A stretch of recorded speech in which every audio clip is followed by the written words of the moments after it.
Cordial saludo para todos. Hoy vamos a realizar un viaje por uno de los conceptos más fabulosos de la física, la naturaleza de la luz.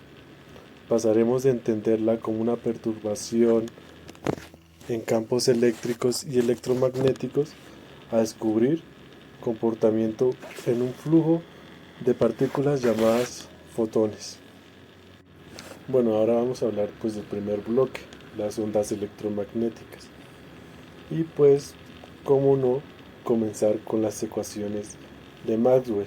Unificó la electricidad y el magnetismo, demostrando que un campo eléctrico cambia en el tiempo, genera un campo magnético o viceversa. Esta interacción mutua se propaga como una onda electromagnética plana. Estas ondas tienen características únicas o especiales, por así decirlo, y voy a tratar de enumerarlas para que entendamos todos a la vez. Primero, no necesitan un medio material para viajar, pueden ir libres por el espacio. Segundo, viajan a una rapidez constante, la velocidad de la luz. Tercero, transportan energía y cantidad de movimiento. Esto es vital. La luz puede ejercer presión sobre los objetos, como la presión de radiación. Durante mucho tiempo pensamos que esto era todo. La luz era una onda senoidal perfecta, pero a principios del siglo XX ciertos experimentos nos obligaron a cambiar de opinión. Bueno, ahora voy a hablar del segundo bloque, los fotones, y un subtema muy interesante que es el efecto fotoeléctrico. Einstein propuso que la luz no solo era una onda, sino que estaba compuesta por paquetes discretos de energía llamadas fotones. La energía de cada fotón depende directamente de su frecuencia. Es de ahí que sale la famosa ecuación de la energía de un fotón. Bueno, sigamos. Vamos a hablar del efecto fotoeléctrico. Este experimento, cuando iluminamos un metal, este emite electrones, pero esto solo ocurre si la luz tiene una frecuencia mínima, sin importar qué tan intensa sea.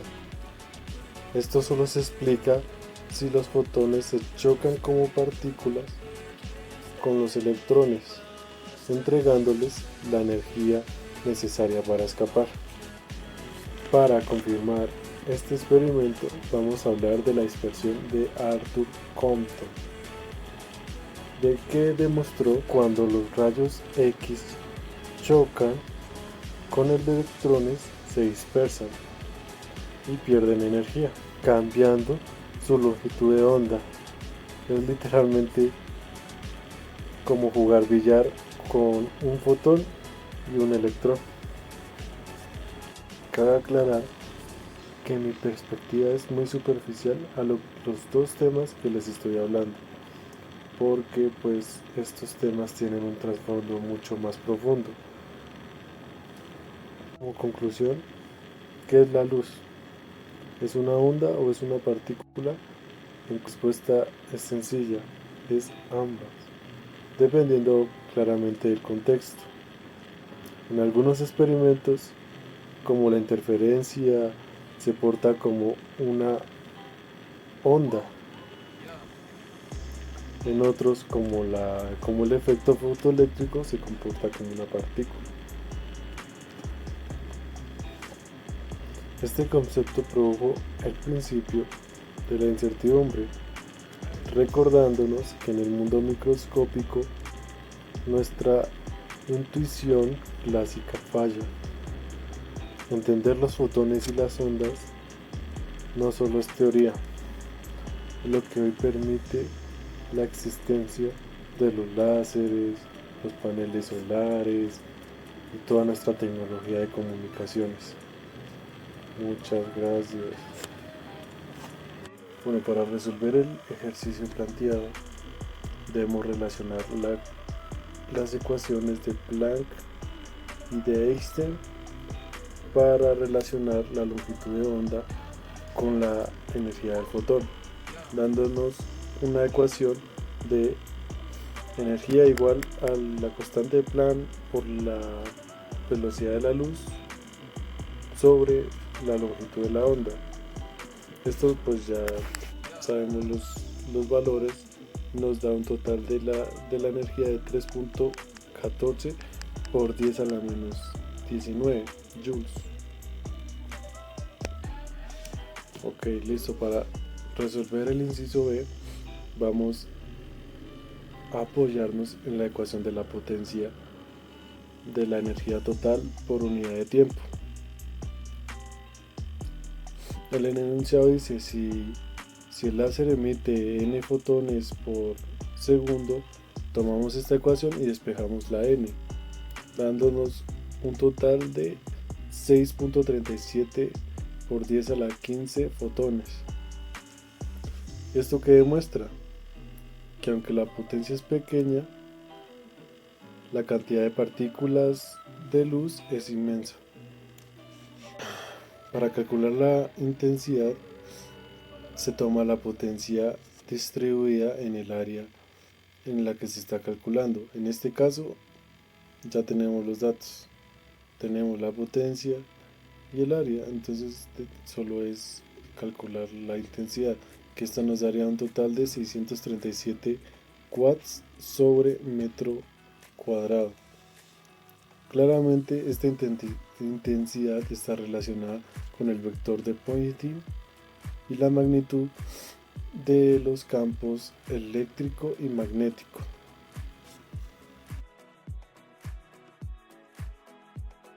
Mi nombre es Diego Octavio Gutiérrez Amaya y me correspondió el tema de propiedades ondulatorias de la física. Como introducción, tenemos que la física moderna descubrió que la materia puede comportarse tanto como partícula como onda. Este fenómeno se conoce como dualidad onda-partícula y es una base de la mecánica cuántica, ya que durante mucho tiempo se creyó que la materia y la luz eran cosas completamente diferentes. La materia se comportaba como partículas y la luz como onda. Sin embargo, en el siglo XX se descubrió que las partículas también pueden comportarse como ondas. A esto se le conoce como dualidad de onda-partícula, como ya había mencionado. ¿Qué son las propiedades ondulatorias? Las propiedades ondulatorias son características que permiten que las partículas como los electrones presenten comportamientos similares como las ondas. Por ejemplo, los electrones pueden producir interferencia, difracción y superposición. Esto ocurre principalmente en partículas muy pequeñas como las subatómicas, incluyendo aparte de los electrones, los protones y los neutrones que pueden desarrollar las mismas particularidades que tienen los electrones al momento de comportarse como ondas.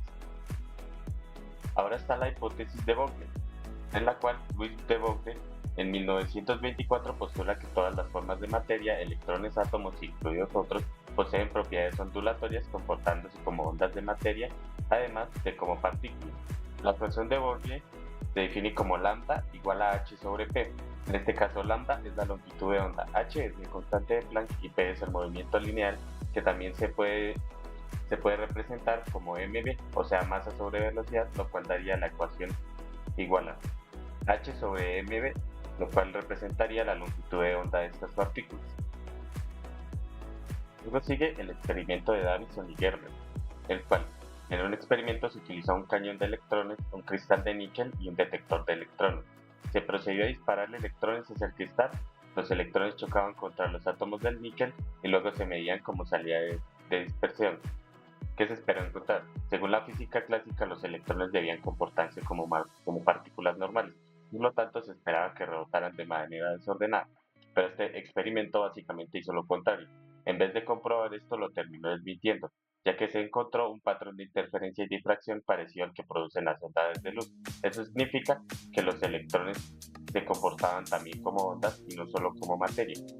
Entre las principales propiedades ondulatorias se encuentra la interferencia, que ocurre cuando dos ondas se combinan, difracción, que ocurre cuando una onda cambia de dirección al pasar por una abertura, y superposición, que es cuando una partícula puede encontrarse en varios estados al mismo tiempo. De este tema también se desprende el principio de incertidumbre de Heisenberg, el cual propone que en el mundo cuántico no es posible conocer con precisión absoluta ciertas propiedades de algunas partículas. De este, se tienen en cuenta la posición, que se representa como X, y el momento lineal, que se representa como P. ¿Qué significa esto? Que si se intenta medir con exactitud la posición de una partícula, va a ser más difícil conocer su velocidad o su momento, y viceversa, si se busca conocer la velocidad o el momento de la partícula, va a ser más difícil conocer su posición. Algunas aplicaciones modernas para las propiedades ondulatorias son los microscopios electrónicos, los cuales en vez de usar luz visible, usan electrones que tienen una longitud de onda muchísimo más pequeña, con lo cual estos microscopios van a permitir ver objetos muy pequeños como células, bacterias y virus. La computación cuántica, la cual aprovecha de las propiedades cuánticas como la superposición, la interferencia y el comportamiento ondulatorio, ya que en vez de usar bits normales usan qubits que pueden representar varios estados al mismo tiempo.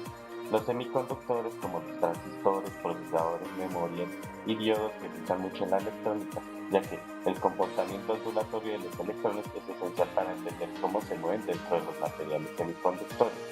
Ahora, los láseres, ya que para estos láseres se tiene en cuenta el principio de la longitud de onda, ya que dependiendo del color que este láser va a tener una longitud de onda diferente. En la nanotecnología, ya que la nanotecnología trabaja con estructuras extremadamente pequeñas de los tamaños de los nanómetros, que ahí viene su nombre. En estas escalas, las propiedades ondulatorias de las partículas se vuelven muy importantes, y esta nanotecnología tiene aplicaciones en la medicina, materiales inteligentes, sensores y electrones, pero esta es una tecnología que se encuentra muy verde. Ahora tenemos un ejercicio que va a aplicar tanto las propiedades ondulatorias como el experimento de la doble rendija. Que dice: en un experimento de doble rendija, un haz de electrones es acelerado mediante una diferencia de potencial de 150 volts. Se nos pide ya la velocidad del electrón, la longitud de onda de Broglie y la separación entre franjas brillantes en la pantalla. Con lo cual, la primera ecuación que vamos a aplicar va a ser la de la energía cinética, la cual es EV igual a un medio de la masa por la velocidad al cuadrado. Se despeja la velocidad para hallar la velocidad del electrón, con lo cual tendremos que esta va a ser igual a raíz de 2EV sobre M, y se sustituye con los datos que ya se nos habían dado en el inicio del ejercicio, con lo cual tendremos que la velocidad del electrón sería de 7.26 por 10 a la 6 metros sobre segundo. Ahora, para hallar la longitud de onda de Broglie, vamos a aplicar la ecuación que ya se mencionó anteriormente. En esta simplemente se sustituye con el valor de la velocidad que habíamos hallado anteriormente, con lo cual tenemos que la longitud de onda va a ser de 1 por 10 a la menos 10 metros. La separación entre franjas se aplica en la siguiente ecuación, la cual es delta de y igual a longitud de onda por la longitud sobre d, la distancia. Se sustituye, y tenemos que la posición va a ser delta de y igual a 7.5 por 10 a la menos 5 metros. Muy buenas, mi nombre es Mauricio Suárez y hoy voy a hablarles sobre las partículas cuánticas, el tema que me correspondió dentro de la exposición grupal. Antes de arrancar, quiero situarlos un poco. A principios del siglo XX, los físicos se encontraron con fenómenos de la física clásica, la de Newton y Maxwell, simplemente no se podía explicar. ¿Por qué los átomos emiten luz de colores específicos y no de todos los colores? ¿Por qué el metal caliente no emite radiación infinita? Para responder a estas preguntas, nació la física cuántica, la mecánica cuántica, y con ella una forma completamente nueva de entender la materia. Hoy vamos a ver por qué son las partículas cuánticas, cómo se clasifican, qué principios la rigen, y al final vamos a resolver dos ejercicios concretos para que todo quede claro. Bueno, como primera medida, entonces, ¿qué es una partícula? Entonces, la definición más directa es esta. Una partícula cuántica es cualquier objeto físico cuyo comportamiento no puede describirse con las leyes de Newton ni con el electromagnetismo clásico, sino que requiere un formalismo de la mecánica cuántica. Y eso nos lleva a tres propiedades fundamentales que las distinguen de cualquier otro objeto del mundo cotidiano. La primera es la dualidad. Entonces, una partícula cuántica puede comportarse simultáneamente como onda y como partícula.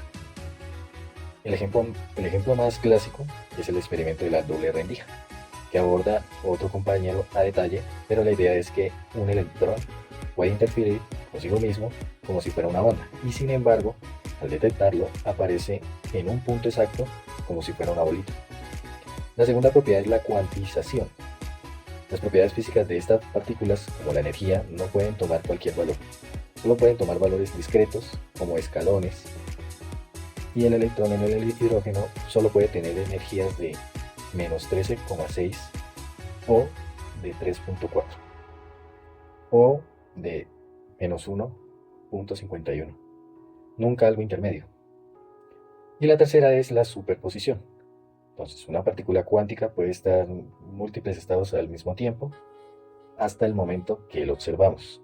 Esto pues se ilustra bien en el famoso gato de Schrödinger. El gato está vivo y está muerto simultáneamente hasta que abrimos la caja.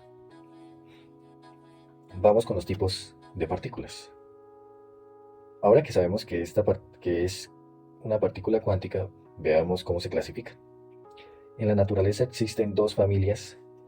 La primera son los fermiones, que son las partículas que forman la materia, como el electrón, el protón, el neutrón, los quarks, los neutrinos.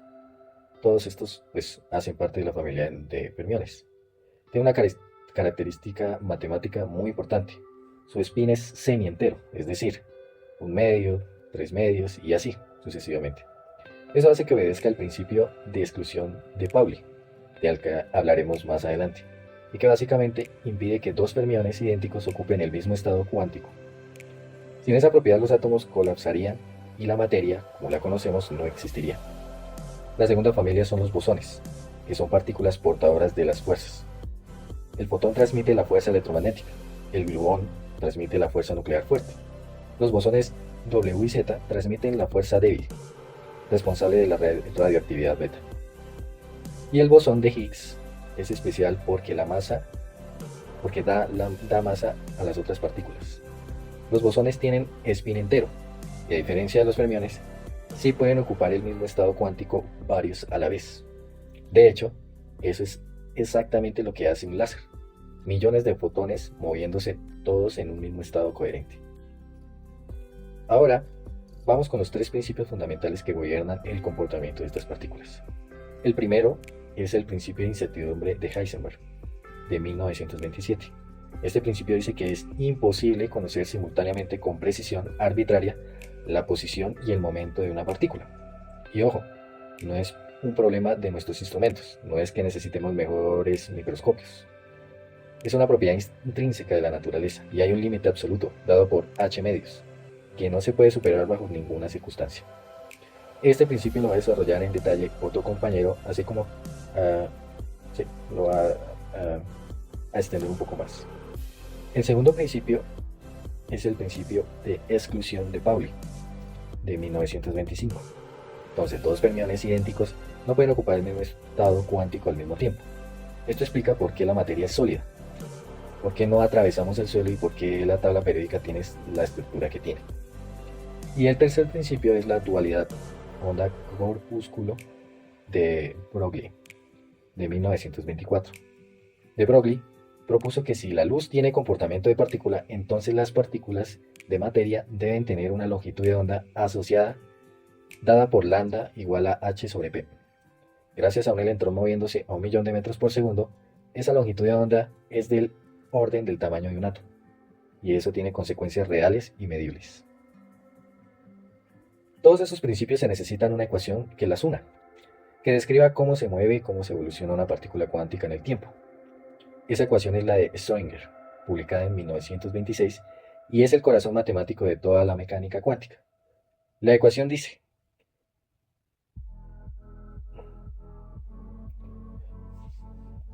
y h barra, o la derivada parcial de psi respecto al tiempo, es igual al hamiltoniano por psi. Suena complicado, pero la idea es sencilla. La tasa de cambio en el tiempo de la función de onda de psi es proporcional a la energía total del sistema. Y ahora, ¿qué es psi? Psi es la función de onda y codifica toda la información cuántica de la partícula. No es directamente observable, pero su módulo al cuadrado nos da la densidad de probabilidad de encontrar la partícula en una posición determinada. El hamiltoniano, o sea, el H con el sombrerito, es el operador de energía total, suma la energía cinética y la potencial. Cuando se resuelve esta ecuación para el átomo de hidrógeno, los resultados que se salen son exactamente los niveles de energía que los espectroscopistas habían medido experimentalmente décadas antes. Eso fue uno de los mayores triunfos de la física del siglo XX. Todo lo que hemos visto se organiza dentro de lo que se llama el modelo estándar de partículas, que es la teoría más precisa y exitosa de toda la física. Describe 17 partículas fundamentales y 3 de las 4 fuerzas del universo. Tenemos los quarks, que nunca existen libres, siempre vienen en grupos llamados hadrones. El protón está formado por 2 quarks, up y 1 down. El neutrón por 2 down y 1 up. La fuerza que los mantiene unidos es tan intensa que si intentáramos separar 2 quarks, la energía que se gastaría crearía nuevos pares de quarks antes de lograr aislarlos. Luego tenemos los leptones, entre ellos el electrón y los neutrinos. Los neutrinos son fascinantes, tienen una masa casi cero y prácticamente no interactúan con la materia. En este momento, billones de neutrinos están atravesando nuestro cuerpo sin que nada los detenga. Y finalmente tenemos los bosones de Gauge, los mediadores de las fuerzas. El bosón de Higgs fue el último en descubrirse. Predicho en 1964, fue detectado en el ALHC del CERN en julio de 2012, casi 50 años después. Su campo permea todo el universo y es lo que da la masa a los quarks y los leptones. Vale la pena mencionar, el modelo estándar, con todo su éxito, no incluye la gravedad. Esa sigue siendo la gran pregunta abierta de la física. Las aplicaciones. La mecánica cuántica no es solo teoría abstracta. Todo lo que describimos hasta aquí tiene aplicaciones directas en la tecnología que usamos hoy. La computación cuántica aprovecha la superposición para que un qubit represente 1 y 0 al mismo tiempo. Y con n qubits se puede procesar 2 a la n estados simultáneamente. Algoritmos como el SOR pueden factorizar números enormes exponencialmente más rápidos que cualquier computadora clásica, lo que tiene implicaciones enormes para la criptografía. La resonancia magnética que se usa en medicina se basa en un spin nuclear. Un campo magnético los alinea y los protones del agua en el cuerpo y los pulsos de radiofrecuencia los perturban. Y la señal de relajación produce imágenes de tejido blando con resolución milimétrica. Los semiconductores, que son la base de toda la electrónica, solo se entiende con bandas de energía cuánticas. Sin mecánica cuántica no hay transistor. Sin transistor no hay microprocesador y sin microprocesador no existe nada de lo que usamos en el día a día. Los láseres, la criptografía cuántica, la energía nuclear, todo parte de los principios que acabamos de ver. Ahora vamos a poner en práctica lo que vemos con 2 ejercicios. El primero es la clasificación. Les presento 6 partículas del modelo estándar: el electrón, fotón, quark, up, bosón W, neutrino y gluón. La pregunta a que pide clasificar cada una como fermión o bosón, justificando con su spin. La B pide identificar cuál es la portadora de la fuerza electromagnética y cuál es de la fuerza nuclear fuerte. La C pregunta cuáles obedecen al principio de exclusión de Pauli y por qué los bosones no lo obedecen. Y la D plantea algo más conceptual. El bosón W+ tiene una masa de 80 GbS sobre C al cuadrado, mientras que el fotón tiene una masa en reposo 0. ¿Qué implica eso para el alcance de las fuerzas que transmiten? Les doy un momento para pensar antes de ver la solución. Bien, vamos con la solución. En la parte A, los fermiones son el electrón, el quark up y el neutrino, todos con un spin de 1 medio, y estadística de Fermi-Dirac. Los bosones son el fotón, el W+ y el gluón, todos con un spin de 1 y estadísticas de Bose-Einstein. En la parte B, el portador de la fuerza electromagnética es el fotón y es la fuerza nuclear fuerte, es el gluón. En la parte C, solo los fermiones obedecen al principio de exclusión de Pauli. La razón matemática es que los fermiones tienen función de onda antisimétrica. Si intercambiamos 2 fermiones idénticos, la función cambia de signo, y eso impide que 2 estén en el mismo estado. Los bosones tienen función simétrica, así que pueden coexistir muchos en el mismo estado. que es exactamente lo que permite que existan los láseres. Y en la parte D, la relación es muy directa y se llama la relación de Yukawa. Un bosón mediador sin masa produce una fuerza de alcance infinito, como el electromagnetismo o la gravedad. Un bosón mediador con masa produce una fuerza de alcance muy corto. El W con sus 80 confina la fuerza débil a unos 10 a la menos 18 metros, 1000 veces más pequeño que un protón. Ahora bien, en el segundo ejercicio es numérico. Tenemos una fórmula de los niveles de energía del átomo del hidrógeno. Pues En es igual a menos 13.6 dividido N al cuadrado, donde N es el número cuántico principal. Esta fórmula sale directamente de resolver la ecuación de Schrödinger para el hidrógeno. El problema dice, un electrón se encuentra en el nivel N igual a 3. La parte A pide calcular su energía en ese estado. La parte B pide calcular la energía se libera cuando ese electrón cae al nivel fundamental N igual a 1. Y la parte C pide determinar esa energía correspondiente a un fotón ultravioleta visible o infrarrojo. Y sí, les doy los dos rangos en la diapositiva. Y la parte D pregunta qué nos dice todo esto sobre la cuantización de energía. Calculen las partes A y B antes de seguir. Vamos con la solución paso a paso.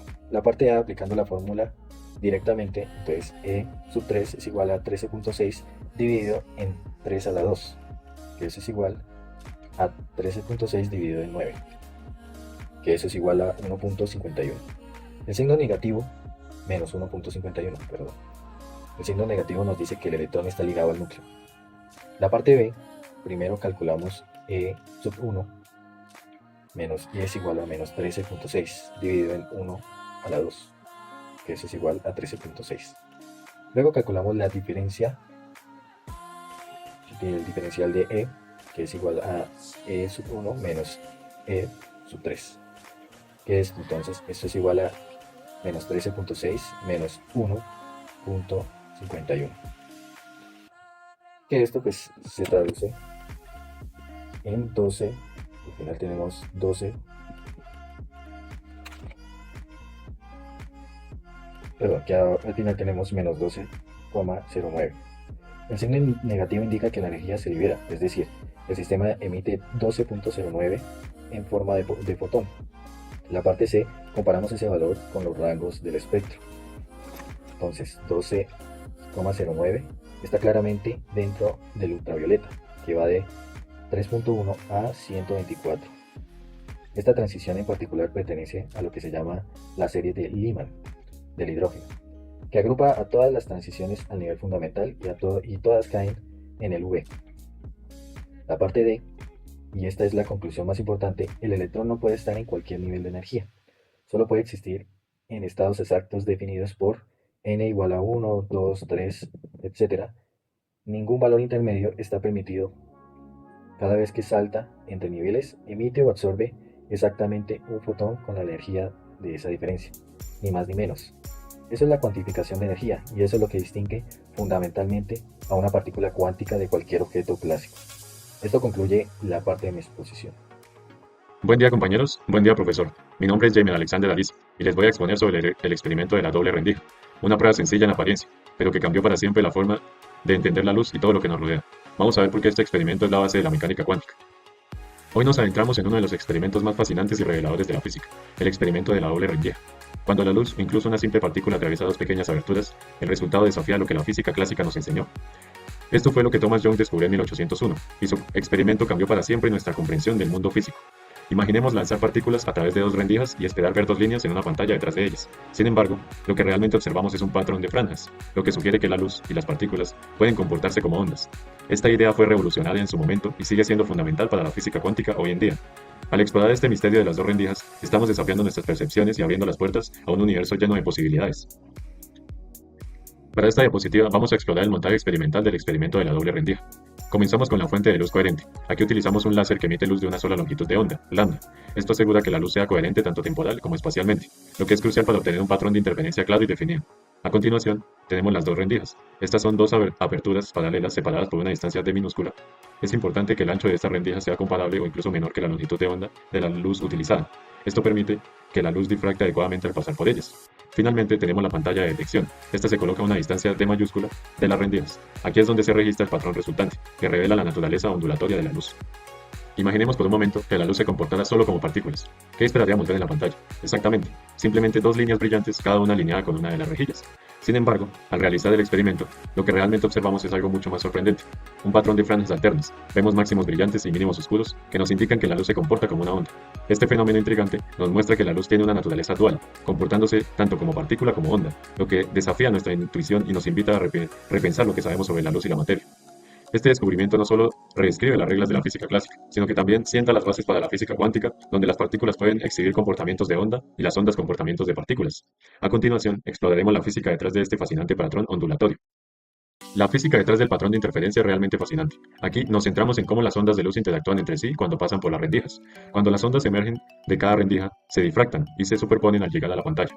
Este fenómeno se conoce como interferencia ondulatoria y se manifiesta de dos maneras distintas. Primero, tomemos la interferencia constructiva. Esto ocurre cuando las crestas de las ondas coinciden, reformándose mutuamente y creando una franja brillante o un máximo en la pantalla. Por otro lado, la interferencia destructiva sucede cuando una cresta de una onda coincide con un valle de otra. Aquí, las ondas se anulan entre sí, resultando en una franja oscura o un mínimo. Este proceso es la clave para entender por qué vemos un patrón de franjas alternas en lugar de solo dos líneas brillantes. Refuerza la idea de que la luz no solo se comporta como partículas, sino también como una onda. En esta diapositiva profundizaremos en cómo determinar la posición de los máximos en un patrón de interferencia de luz.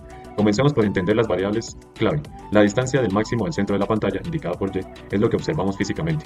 El orden del máximo, representado por N, nos dice cuál es el máximo que estamos analizando, ya sea el central o los que están a su alrededor. La longitud de onda de la luz, lambda, es una característica inherente de la luz utilizada en el experimento. D mayúscula es la distancia desde las rendijas a la pantalla, y D minúscula es la separación entre las rendijas.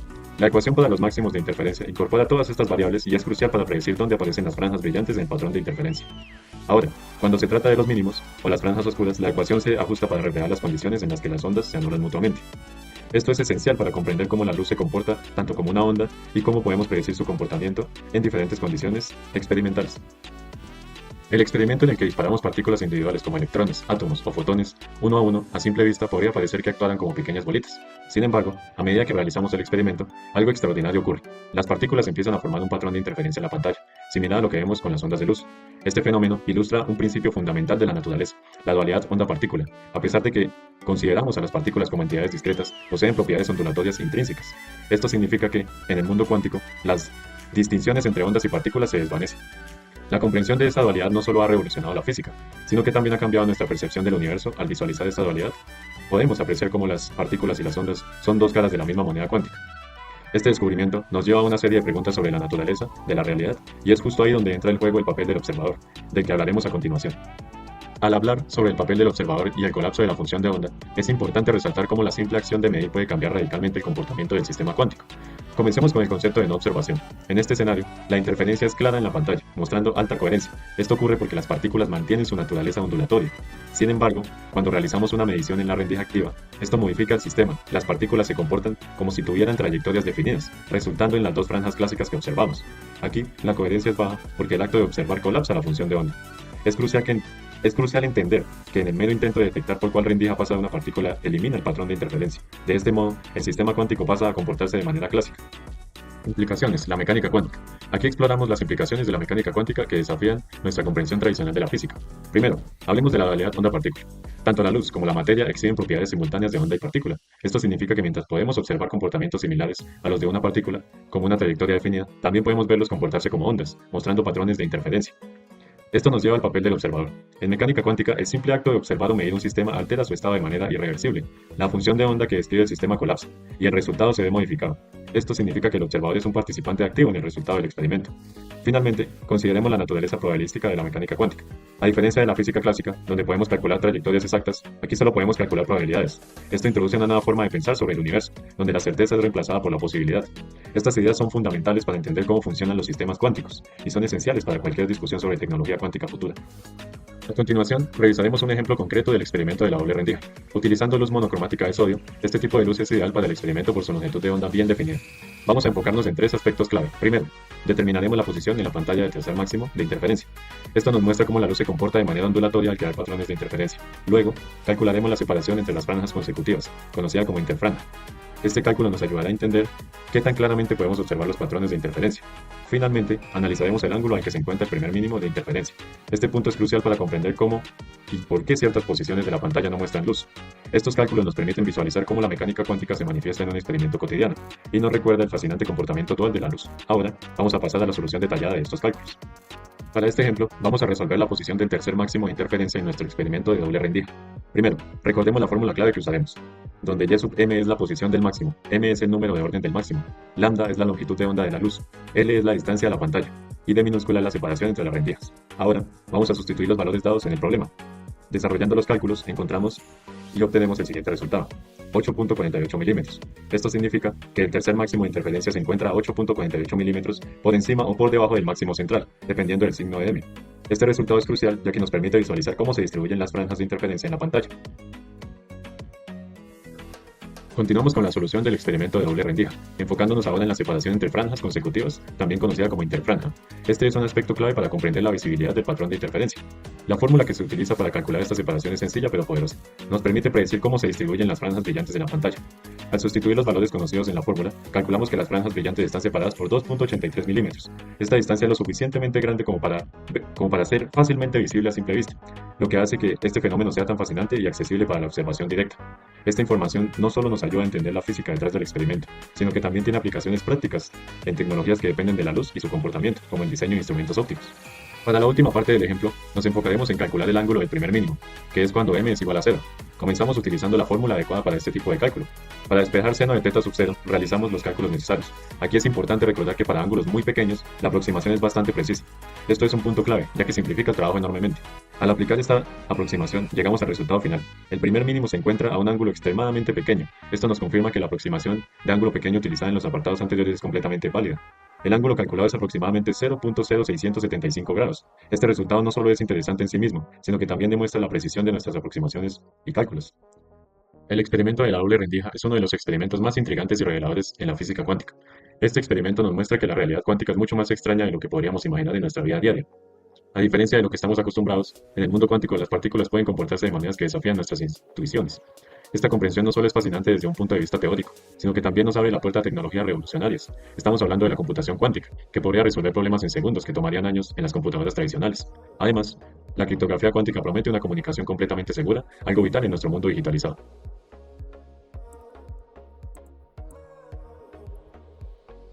Buenos días para todos, mi nombre es Sebastián Acosta Bautista y voy a dar inicio a la exposición de el principio de incertidumbre de Heisenberg. Este concepto pues, es fundamental para comprender el comportamiento de la materia a nivel cuántico, desde donde las certezas de la física clásica pues, se cambiaron, por decirlo así, por un marco de probabilidades y límites, fundamentales en el conocimiento de la naturaleza.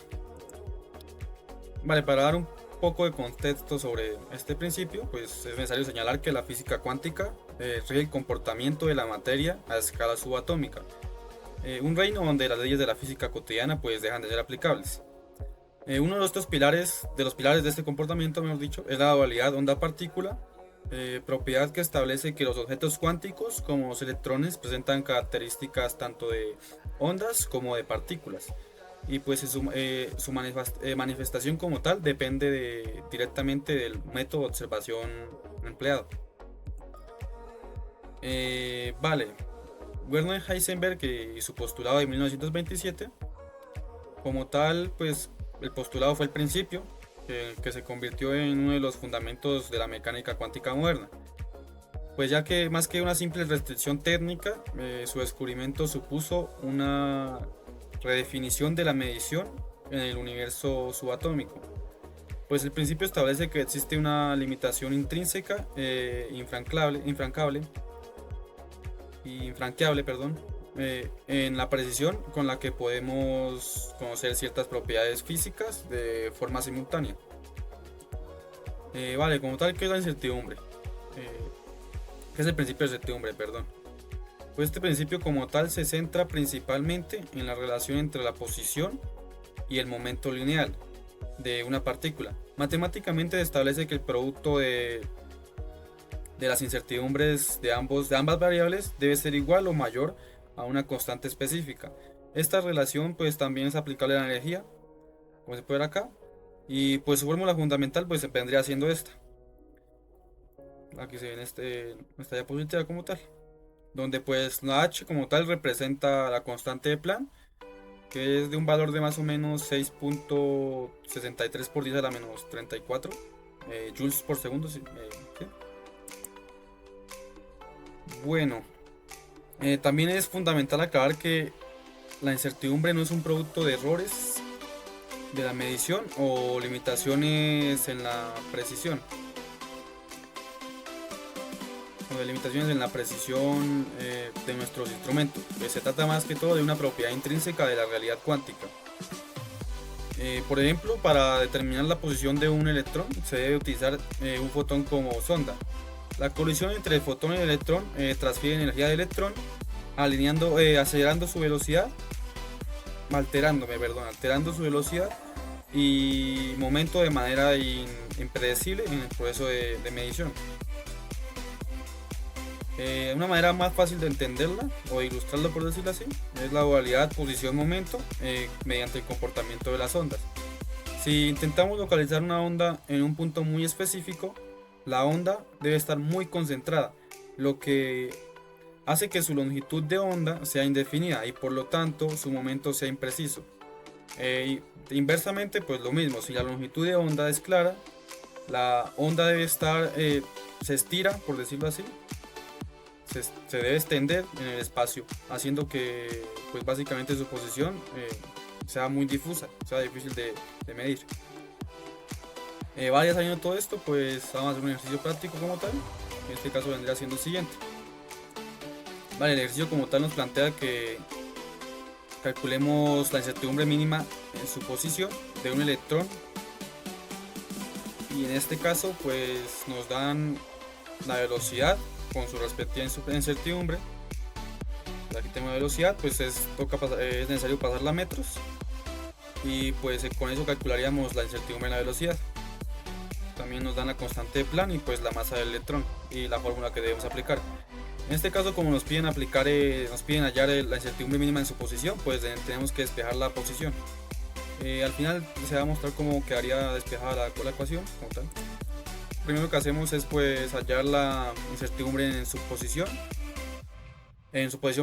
momento, en el momento, la incertidumbre en el momento, y pues aplicar la fórmula de Heisenberg, despejando pues el delta X, que sería la incertidumbre en la posición. Pues haciendo todos los cálculos y resolviendo pues cada una de las divisiones y demás que tenemos que hacer, pues nos da como tal una incertidumbre mínima del 2.56 por 10 a la menos 10 metros. Esto básicamente es aproximadamente el diámetro de un átomo de hidrógeno. Esto como tal demuestra que es físicamente imposible determinar la ubicación del electrón con una precisión mayor a la escala atómica. Vale, implicaciones profundas. Las implicaciones de este principio pues son amplias, pues en el ámbito científico pues son la base para comprender la estructura atómica y el comportamiento de las partículas subatómicas. En el campo tecnológico, han permitido el desarrollo de dispositivos como láseres, transistores y microscopios electrónicos, además de ser un concepto crítico en la computación cuántica.